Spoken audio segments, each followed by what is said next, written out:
Well, hello, everyone. Welcome. Thank you for being here today. Really glad you could join us. This is going to be a really fantastic talk. So thank you for being here. My name is Greg Hull. I'm the Dean of the Herron School of Art and Design. Really happy you could join us here today. And I want to take a moment before we get started just to acknowledge that we're gathered here this afternoon on the traditional ancestral lands of the Miami, Potawatomi, Lenape, and Shawnee, and other Native peoples of the past and present. We acknowledge that IUPUI displaced the African-American business and residential neighborhoods of Indiana Avenue and Ransom Place in the 1960s. We honor those who have cared for this place in the past, and we hope sincerely that its current use for the pursuit and sharing of knowledge and understanding, which are goals of the university, will lead to a future that is more equitable and just. Okay, before we begin, I also want to mention that complimentary parking is made possible this afternoon by the great frame up of Indianapolis and Carmel. So if you've visited us today and you're parked in the parking garage, you can get parking validation code from the galleries. So we'll take care of that. So let us know if you need assistance with that. But now it's my sincere pleasure to introduce my friend and colleague, Herron's gallery manager, Elias Garcia. Elias will introduce this afternoon's speaker. So if you would, please help me welcome Elias to the stage.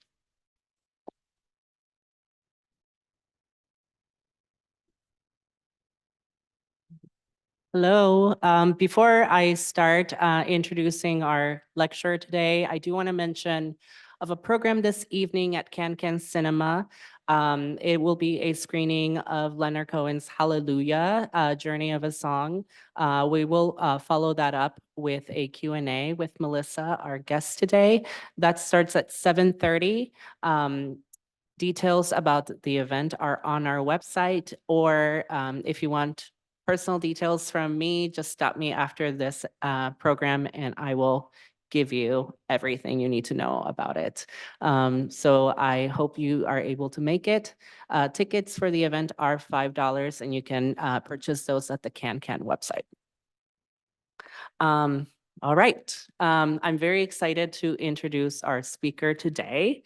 Melissa Mongiat is a co-founder of award-winning art and design studio Daily tous les jours, which puts humans back at the center of strategies for urban development, engaging the public with ideas about dance and mobility, play and resilience, and social connection and civic engagement.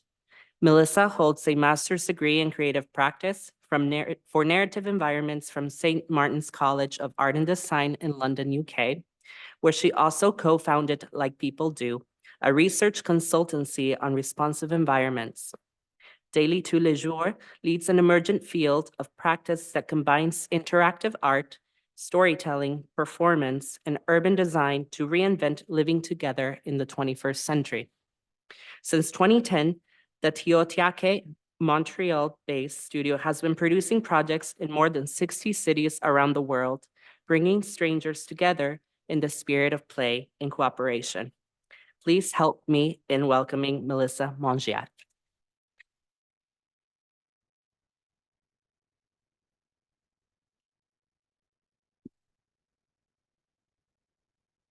Hello, everyone. Such a pleasure to be here. Very big thank you, Greg, Elias, Oliver, for having me here. We've had a chance to present projects in Indianapolis and in Lawrence, Indiana. We have our first set of permanent musical swings, and it's always lovely to come back. So I'm going to talk to you through today a few of our projects, and of course, the project that's presented as part of the Give and Take show. So yes, Daily tous les jours has been established in 2010. And through the years, we've forged a practice that we love saying how important it is to bring strangers together and to create these strange moments that are vital to our social life. Strange moments like what? One of our first projects was this field of microphone, a giant sing-along that would invite everyone to sing their heart out. Slightly, we were curated by Steve Dietz, who's a new media curator, and he stressed a lot that there was a little bit of autotune to make sure that everyone sounds in harmony. And we've had a chance to present this project a little bit everywhere. Here it is, probably on its most beautiful setting we've ever had, the Gold Coast Beach in Australia. But we're most happy about the fact that it was created for the Minnesota State Fair in Minneapolis and has been presented there since 2011. So if you go next summer to Minneapolis, you might want to sing your heart out like this. A little bit of the energy. So through the years, we've been looking at what people can do together in public space. And the Minnesota State Fair was so amazing because everyone goes there and they're so happy to be there, to be together. They go there every year and they go through these many rituals of repeating the same things and eating the same things. But they were not doing necessarily anything together. And the singing turned out to be a really powerful thing to offer them. This idea of sharing a common emotion.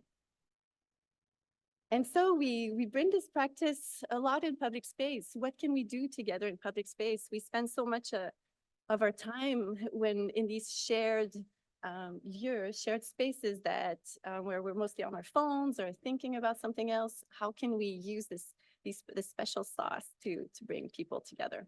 And so thank you, Yoko Ono, for your special quote, why march through life when you can dance? We've been working a lot with dance. Because when you're walking, you're not that far away from letting go a little bit further. This is our shadow pavement that makes music with people's shadow. This is it in Dubai. So we composed this song based on the pearl divers that were in the area ages ago. And using recordings, we recorded in the region with a Lebanese musician that used traditional Hijaz and Bayat sounds and created a piece that really spoke to the local community. It was developed first and foremost in Mesa. It's part of our musical pavement series. And in Mesa, we had a really long process of working with the local community. So the Mesa Arts Center contacted us, wanting to work with us. They gave us a space. That was the first thing they did.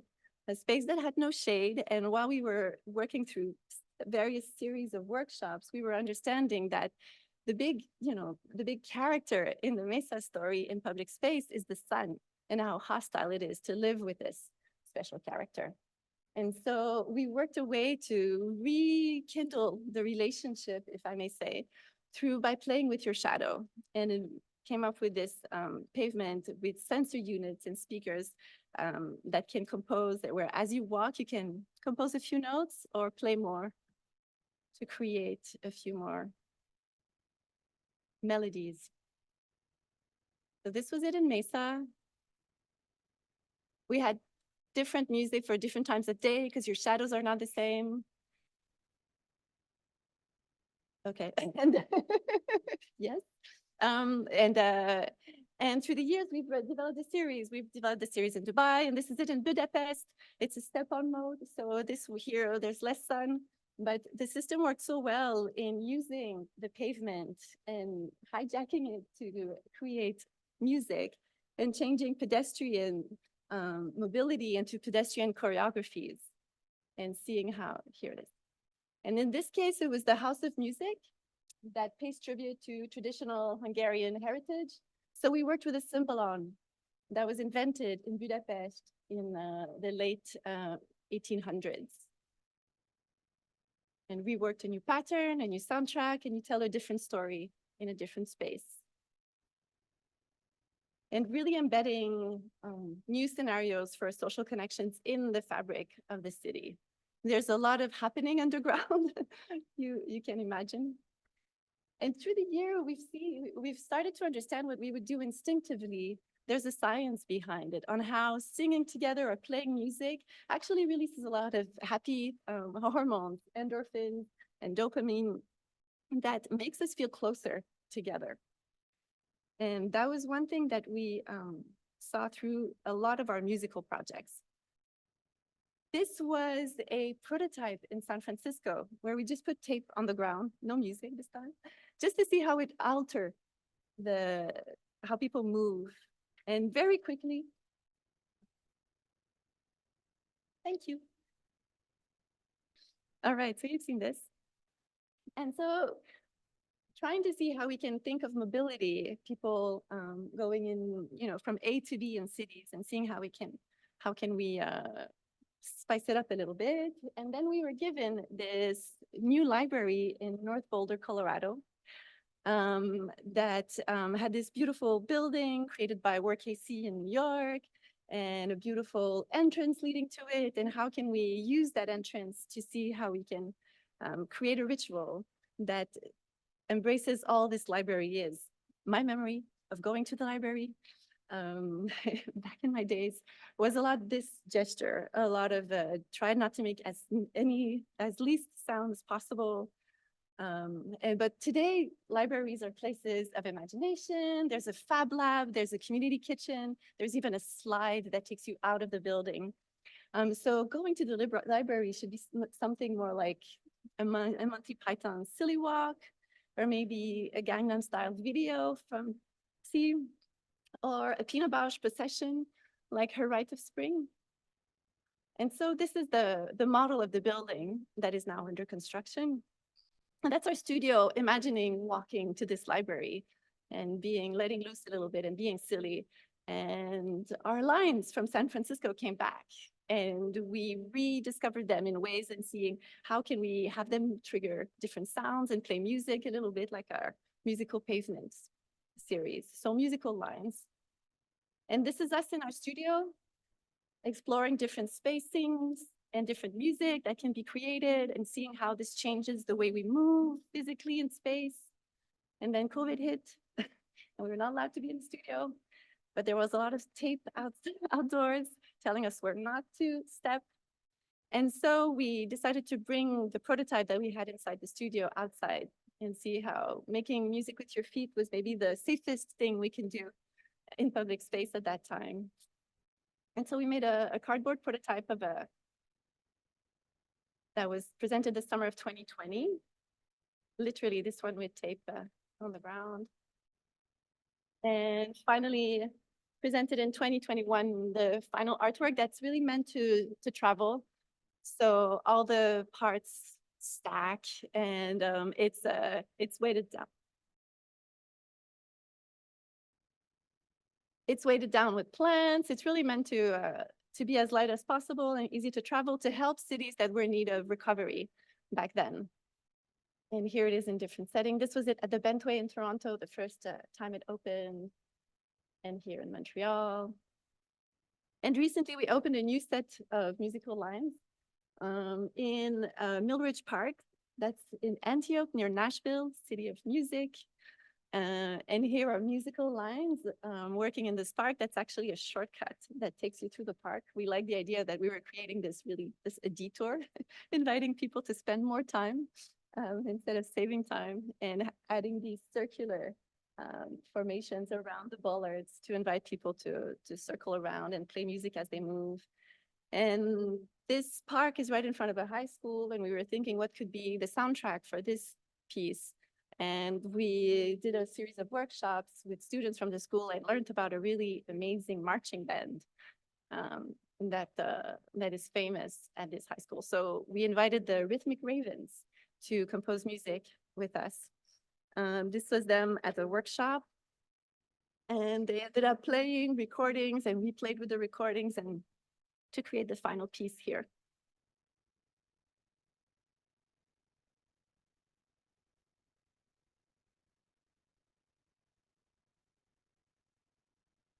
And so through the years, we saw how music, dance, alternative scenarios for public space can bring joy. And especially in the times of crisis, we saw how joy was important. In 2020, cities had no more humans in them, and they were not cities without humans. And the human experience has joy at its basis, and it's important to keep it. And one of the first projects that showed us how much that was important, and that's been our staple project, is our musical swings that were originally created in Montreal. And then we had a chance to present a traveling kit that has been a little bit everywhere around the planet. And in this idea that it was an interactive scenario that was worked out with a biology professor. We were right in front of a science faculty in Montreal, and we wanted to collaborate with people from the faculty to come up with the concept of this new artwork that we were preparing. And he came to us He's the only one who came to us, and he said, we kind of do the same thing. And how so? He's like, I do a lot of experiments with animals in the urban environment. And, I put probes and I see how they interact and I learn about behaviors. And it's kind of what you do. You put probes, you see how people interact, and you learn about new ways of interacting. And so we came out, he had just written a paper on cooperation, and we thought we would do an exercise in cooperation with musical swings. And so each swing is an instrument. The higher the swing, the higher the note. And when you swing in synchronicity, you trigger special melodies. So the experiment was to see if people understand that they can trigger melodies, will they swing in synchronicity? And they did, and they continue to. This is the 21 swings in Montreal, the traveling kit that's been traveling the world. And now you can try it out for yourself in Lawrence, not 30-minute drive from here. And we're also continuing to present both the permanent swing set kit. There's one in North Carolina now as well. And some more fancy bespoke edition. This one is going far away and one day soon, and features also some 360-degree swing sets. We had a chance to look at the impact of their kind of joy machines that we see traveling from a city to another. And we had a chance to do an impact study years ago, where we learned both economically and socially how the swings were changing things. And one of the things that we liked the most was how people reported interacting with a stranger. How 1 out of 3, and one of our favorite testimony is this young man here in West Palm Beach, Florida, who was telling us after we noticed that he had been there for a while. And so we eventually came up to him and he told us, you guys are not from here. You don't understand what is happening. You don't know the codes. But West Palm Beach is right between some very poor neighborhoods and also the richest zip code of America, which is Palm Beach. And I can see here the mix of demographics, and that you rarely see that happening in our city. And it gave him hope, and it gave us hope in seeing how this joy can bring trust, and how trust can make us more resilient. The United Nations in their happiness report were talking about how communities with high level of trust were more resilient in the face of adversity. And same can be said about how joy can stimulate trust and therefore make the communities more resilient. And in that spirit, I wanted to talk to you today about the project that we're presenting here, which is very special to us because most of our work is outside in public space. And here we are inside. We were commissioned by Montreal's Contemporary Arts Museum and the National Film Board of Canada. They were doing a group show about Leonard Cohen, not necessarily about his life, but more about the influence he's had on the artist community with local and international artists. There was a piece by Janet Cardiff that was very beautiful with a poetic piano. And there's another piece by Candice Breed that was doing this I'm Your Man video installation. That was also very powerful. And so the pressure was on to do something good. And we were excited to not have to think about rain or snow, and to have people who bought a ticket and were excited to take part, and to have Leonard Cohen as a subject. And above all, we had the song Hallelujah to work with. And we learned about it, how it, well, you'll know a little bit more tonight. You will have the chance to learn all about Hallelujah song tonight.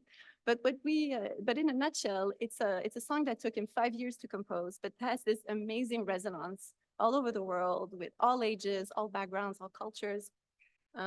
It's the most listened to song of his on the web. And we started tinkering with it, try to see what we can learn from this song's power to move people that could bring to our practice. And so we started prototyping. We like to play with things when we're at the beginning of a project. So in the spirit of the giant sing-along, we met in a small room. The only closed room in the studio at the time was fairly small, and we didn't want to disturb everyone. So we had a mini giant sing-along in this room where we started singing the song together, a few of us. And it was pretty intimidating as an experience. Did not work. And then, okay, what else can we do? We started humming, and that was magical.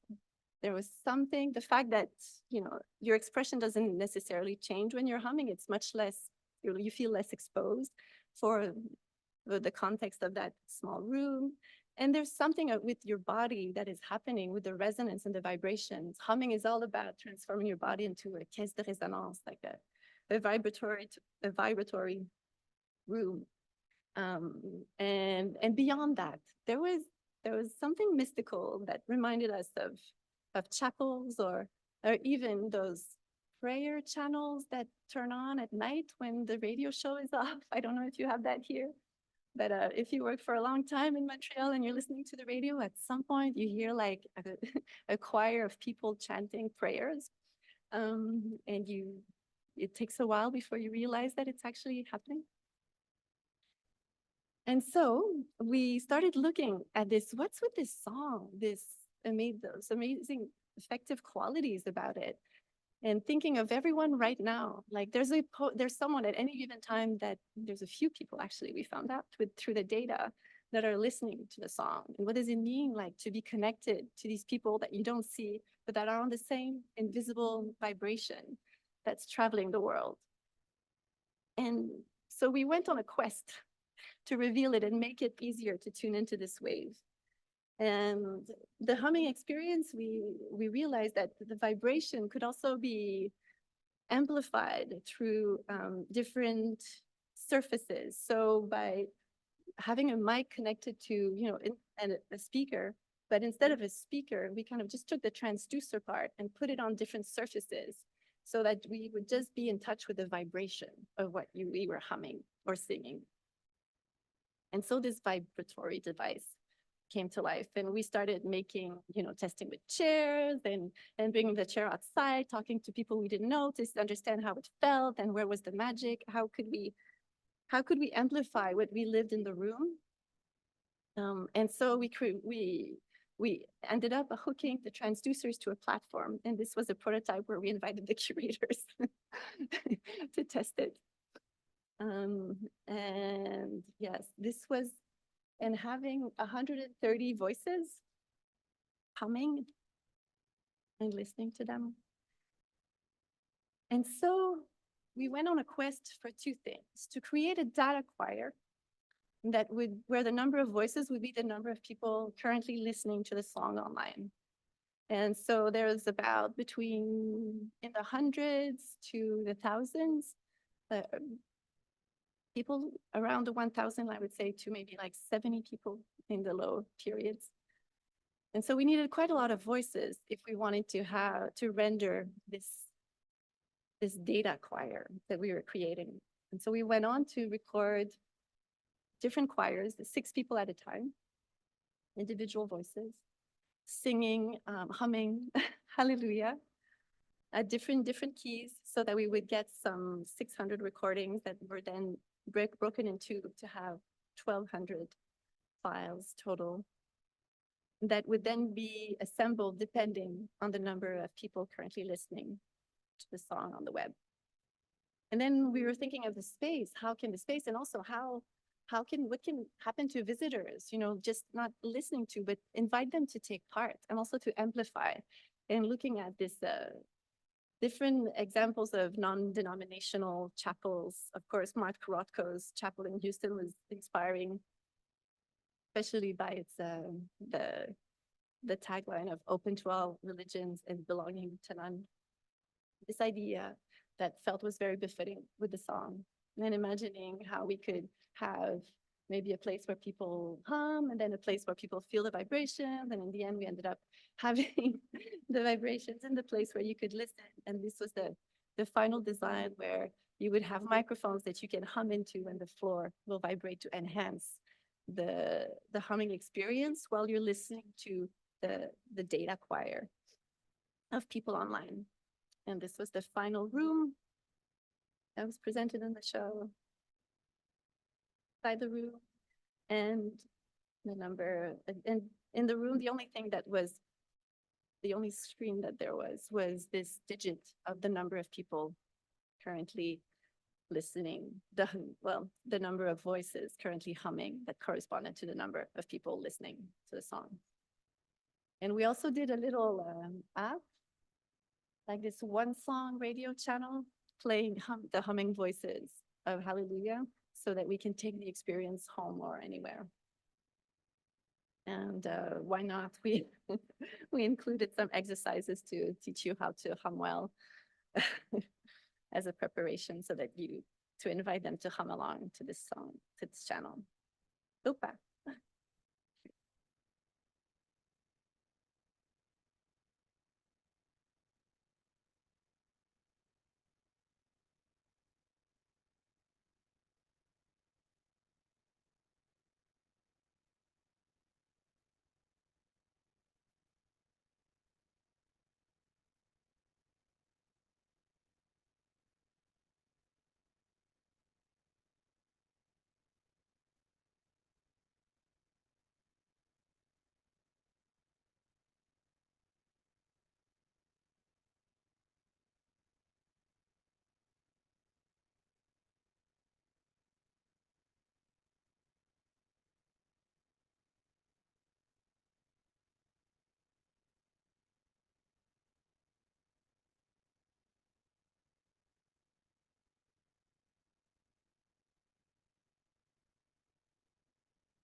So the show ended up opening a few months. Leonard Cohen passed away a few months before the opening of the show. So this was, yeah, I think a time where this particular installation became a place of respite, and a lot of people would go back to just connect with Leonard's work.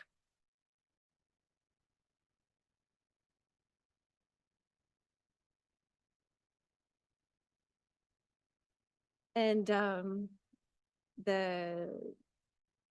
out that then we had demands. The show wanted to tour, and it was a great success for the show. So how do we make it tour?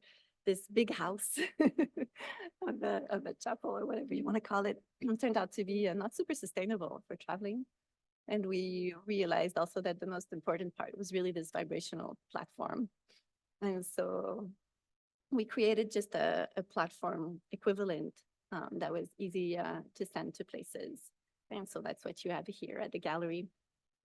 And John Zapatelli, the curator at the MAC, the Museum of Contemporary Arts, when we installed it in Copenhagen, I think the first place was the Jewish Museum in New York.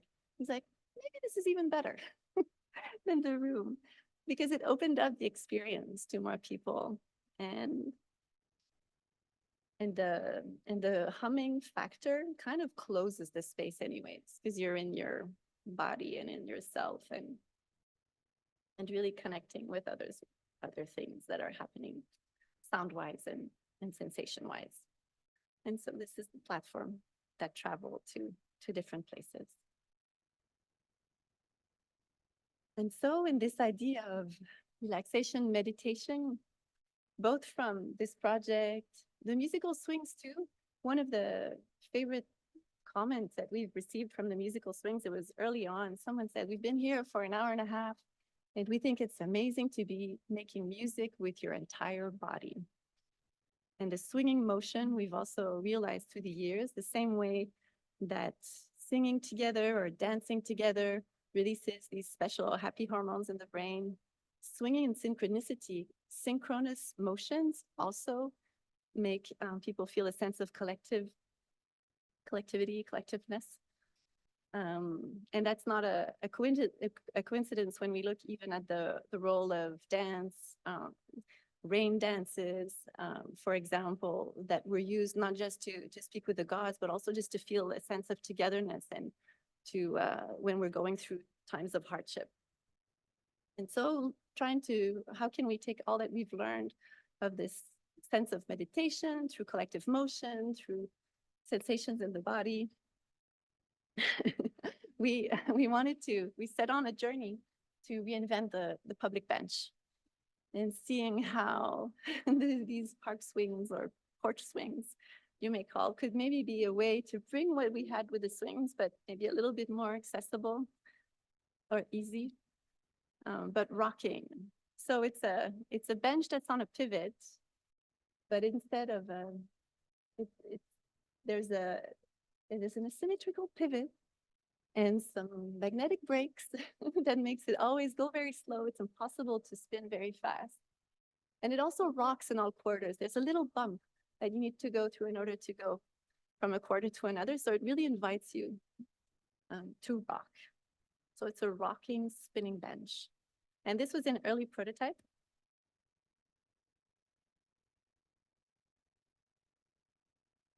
And seeing how synchronous motion can also trigger a special melody, learning from the swings. And that was the final piece, what it looked like with an arch. And here we decided to play with voices instead of instrument. Kind of bringing another type of choir.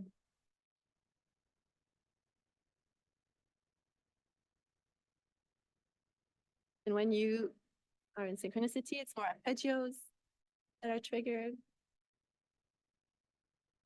So this is actually also, I don't know, there's a special connection with Indiana because this is in South Bend. The first trio that was installed on a cold November month. And it's a trio that each bench is a voice. There's a tenor, soprano, and alto.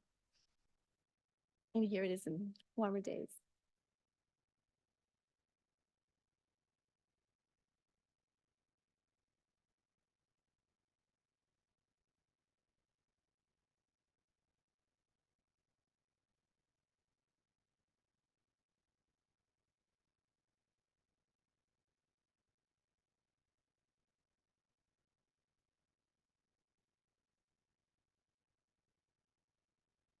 Rocking. Rocking has been known to induce a sense of daydreaming, to be really good at sending you into a zone of meditation.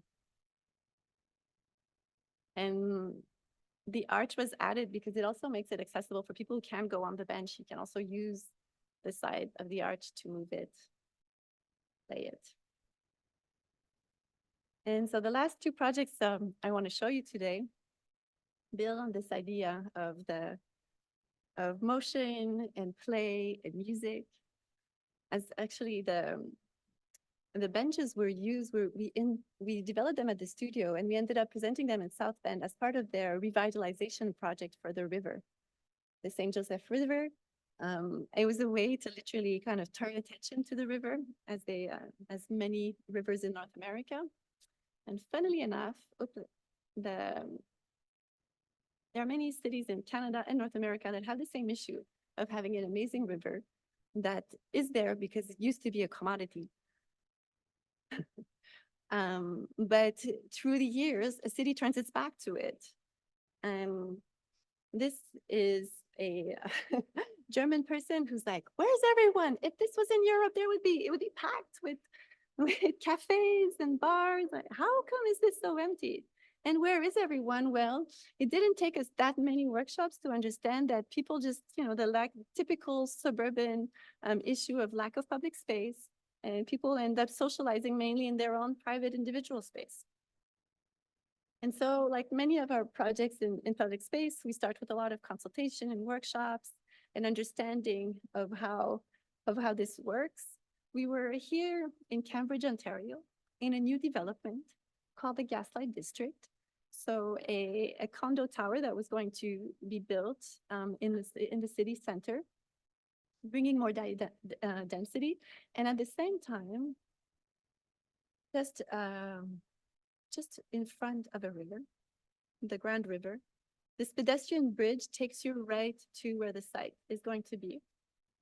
So in a way to bring more vitality on the edges of Cambridge. And so we identified two places where magic should happen. One, the front porch to invite people in to the square that is more like an enclosed courtyard where people can play together and invite to new rituals the city of Cambridge used to be big industrial city back in the day, and now it's rebranded itself with more technology. There's the biggest university in science in the applied sciences, and the BlackBerry was used to be had its headquarters there back in the day, and so we liked kind of it felt relevant to see how tech here could be used, but not in a way that divides us or that brings us on our individual phone, but in a way that unites us. And so the front porch, very disappointing, blind wall hiding a 5-story parking lot, yet close to the river. So we started seeing how can we kind of maybe bring the river back or at least make people more aware of the natural environment.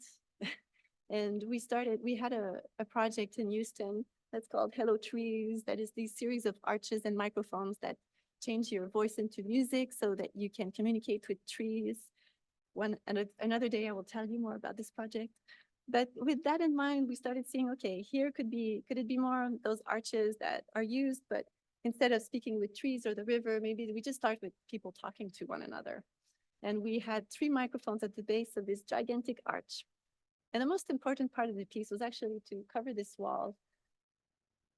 I can say that we were not sure that the client would go for it, but they accepted, and we are so thrilled. Cover this wall in a mirror surface so that we can see a little bit more of the nature in front, of the river in front, and that it feels more connected to the rest of the environment in the city.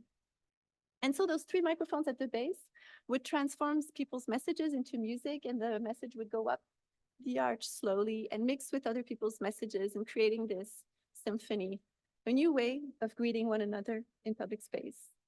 And this is a giant arch. And this is it installed with the mirror and how it looks at the entrance with the pedestrian bridge. And yes, we liked how it plays on communication and how seeing how much of our social life is happening online and how the echo chamber is making us only speak to people we know, and indeed with the increasing division and polarization. We wanted to play with physical presence and create musical bridges between people. So it's less about what you say, but more about just being with others and being creative with one another. And so this is, there's a sample coming soon. And so this was the microphone that invited you to speak in, and the large arch where your message would become a shaft of color that would slowly travel up and down the arch. And the more you are, the more colors and music would be generated.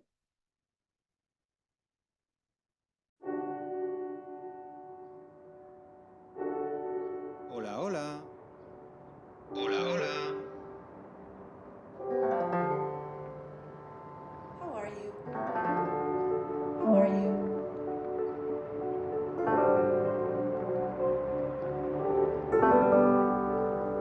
Hello, hello. Hello. Hello. Do you like the sound of music? Do you like the sound of music? Hola, hola. Wow, this is beautiful. Is it gonna record my voice? Oceans, trees, just do you like the sound of my voice? And that was Hello, Hello. And for the courtyard, which is the last thing I'll show you today, and we go back to the musical pavements I was showing you earlier, but we wanted people to, it needed to stay multifunctional, so we couldn't put anything too physical in the space. So the musical pavement was befitting, but we created one that was, it was the first edition of the step-on mode. And this is how we pitched it and how it works.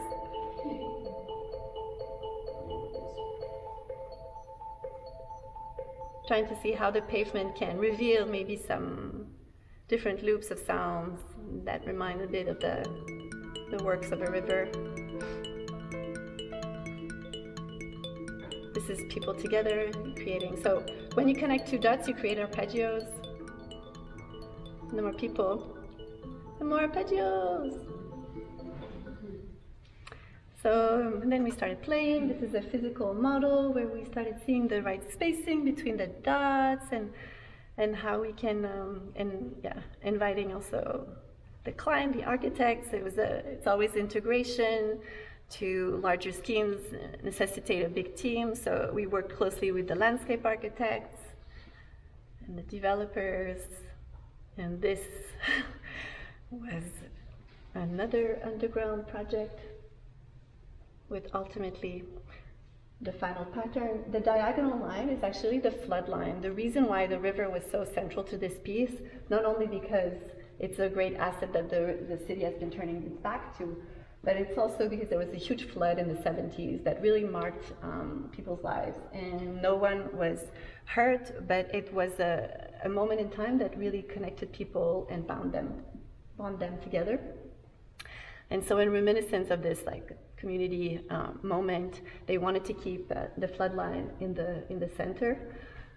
Of course, you can't help but think of potential other floods that can happen, but when people connect all the dots of the flood line, magical music happens. So this was us testing, final on site, and what it looks like all installed with those special audio tiles that we developed in-house at the studio, so that there's no hardware visible, that it can resist any kind of weather, almost any kind of weather. And the real important thing is that there's a speaker tile next to each cluster of sensors so that you understand what you're triggering as you're connecting and triggering sensors. And so you can just walk by and trigger a few notes if you want, or play more and discover all the connections and arpeggios that can be created alone or together. And final video.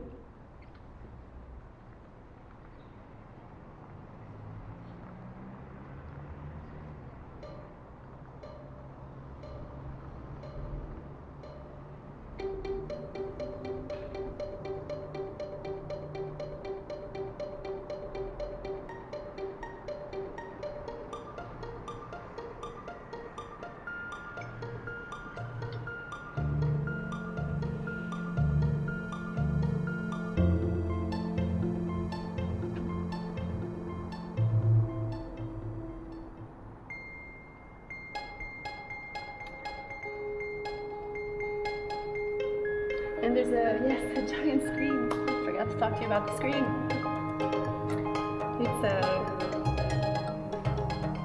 We imagined a screen that would make visible connections and help people kind of enhance the play at the same time as helping them understand what's being played and connected. And the client ended up buying a very large screen.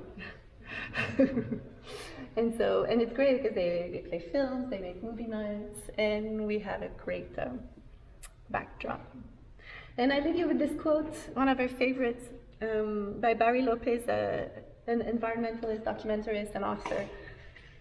In all of these joyful moments and playful moments, and new ways to gather, why do we do all this, and why do we get up in the morning? And how, as more adversity is upon us, how maybe we don't have only two options, fight or flight. There's also a third option, which is we can gather. And how we do so is our choose. Voila! Thank you.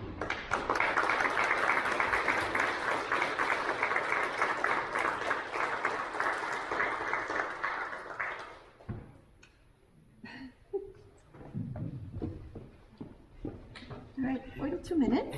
Thank you. Thank you, Melissa. Now we have a few minutes to take some audience questions. Oliver has a mic, so raise your hand and he'll come to you.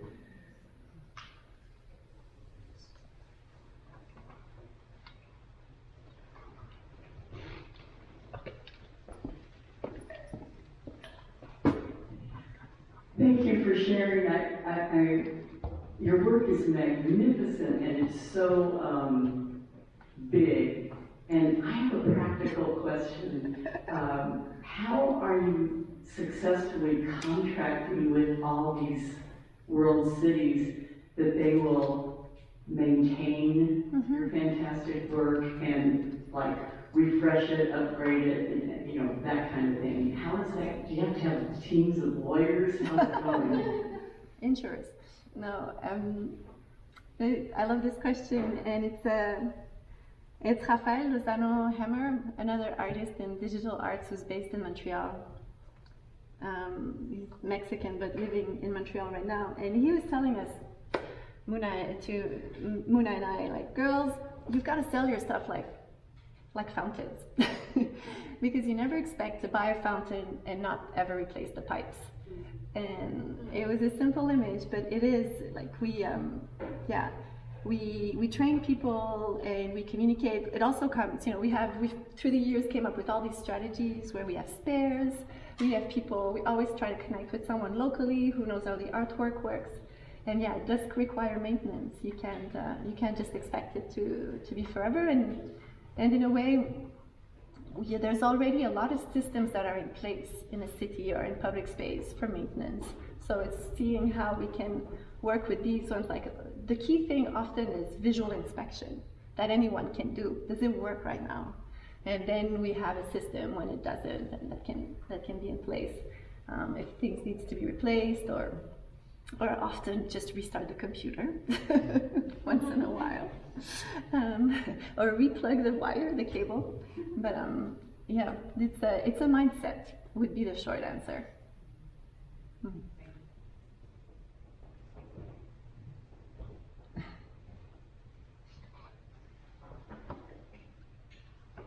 So your work is so delightful, and it's really amazing to see these like multiple examples of like interactive installations where people can just figure it out and it works, and that's super amazing. And I promise I'm a very optimistic person and very positive, but I can't believe I'm asking this question, but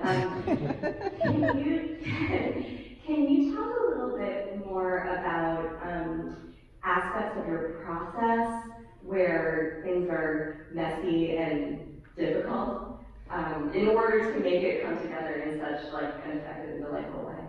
Yeah.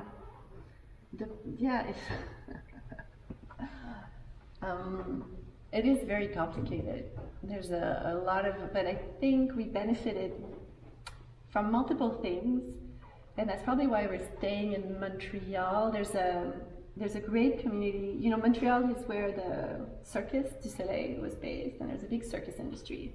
And once this was fired up, there was a lot of professional engineers of all kinds and technical directors that think that anything is possible. So that when you come up with a project like musical swings, they're like, yeah, sure, no problem. And we find solutions together. So there is our key has always been to collaborate with people and to find the right person. And it can be, with the benches, it's a machinist that we found that turned out to be really the jewel in our team in making every nuts and bolts fit and work. But yeah, and there too, I think is once you understand that it's never about having all the solutions in you, there's a process, like design-wise, we have like this workshop, interrogation with community, first part, and then designing together where we already have like these different things that we test out. And once you have that in place, you never feel like you're in a vast ocean of multiple possibilities, but just like you make your way through different decisions, and then through collaborators that help you make it real. But it's sometimes there's always a moment in most projects where we're like, oh, what have we done again?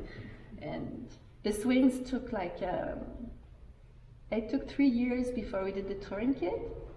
There was an engineer that came to our studio at the year one, like, we want to do a touring kit. He comes in and he's like this old engineer that worked with we met through an architect firm that's like his name is on like the big agency of engineers in Montreal. And he comes in our studio and he looks at it and he scribbles 3 things. He's like, 1 ton per leg. And we're like, what? No way, this is possible. And it took us like, through the years. In the end, it is 1 ton per leg that was required, but we found a way to make it happen. so that it could be, so that 10 people could swing on one side and another without it being dangerous. And all the things we learned in doing the permanent ones where we navigated, and that's not me, but our producer navigated the certification world of playgrounds because we needed to be playground certified.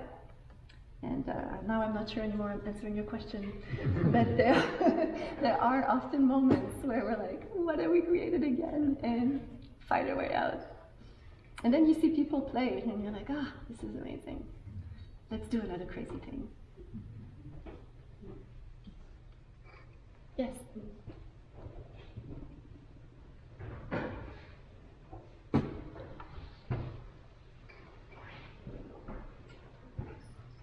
Hello. I love how your work really centers the pedestrian, and I was wondering how you navigate installing your works in places that are so hostile to pedestrians and so centered on cars and that sort of infrastructure. Yeah, it's I think that's why we work a lot in North America because there's purpose in making it better for pedestrians. And I guess it's the same way that we work with collaborators. Like every project is always the instigator often, want things to change and want to make a safer and more thriving environment. And in the end, that's what we find also is that when people feel safer, when people feel welcome, they spend more time. And when they spend more time, they get to know each other. And they also contribute to the economy and to the vitality and the culture. And yeah, but it's been interesting to see mindsets change over the years, and what we used to be fewer explaining things, like there's a larger community of people that we all speak the same language and are looking at the same objectives. Was I answering your question, or did you want to? Yeah. Thank you. Are you all more art or design? And who's more art? All right, and who's more design? Ah. And music? And music? Oh! Or arts? The big umbrella. I was trained a designer, but now I don't know really what I do.